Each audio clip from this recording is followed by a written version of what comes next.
Am I the a-hole for fighting with my boyfriend for him refusing to get off of his video game?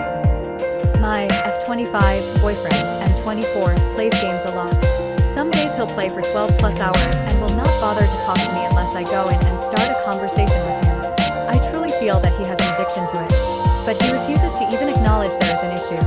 I tell him all the time that I feel neglected, unappreciated, and unloved, but he always finds a way to turn it around and say that I need to make spending time with me more fun for him. Whereas if he asked me to do anything with him, I'd be 100% down just to spend time with him. It doesn't have to be anything special.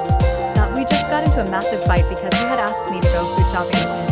And I said I wanted to leave by a certain time so that I wasn't stuck cooking late at night. He always tells me he'll be off very soon, but that usually always turns into hours of me waiting.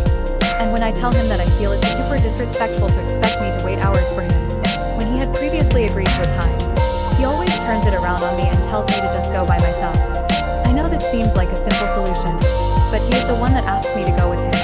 And additionally, he helps with very few household chores. Even when I ask him to do something as simple as the dishes, he always has an excuse and will leave it for days. So me going by myself just seems like a way for him to get out of a chore and just play games for even longer. Our fight started because I just wanted him to apologize for wasting my time and acknowledge that his actions are disrespectful, but he kept telling me to go myself and always tells me that he's done nothing wrong and that I just want to fight with him, which is very untrue and upsetting, as I just wish he would be respectful so that we had nothing to fight about.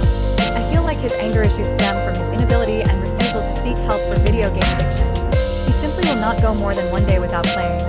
And if he does, he still watches YouTube gaming videos and reads about it all day long. But I can't help getting frustrated and angry at him for not caring about my feelings. Even when I try to communicate it calmly, he just expects me to wait around hours and then be happy when he gets off. However, the constant disrespect I feel from him is so disheartening that when he says not to be moody with him, it makes me even more angry, as he is completely ignoring how his actions make me feel. He thinks I'm overreacting and keeps using the congratulations. He won the argument, which I think is so incredibly childish and makes me more livid, because I don't even want to fight. And the concept of winning a fight seems so childish and immature to me. I feel like dealing with this behavior for years has completely worn me down to feel hopeless and unimportant as a person. But he never acknowledges this and only tells me I'm being controlling. So I don't know.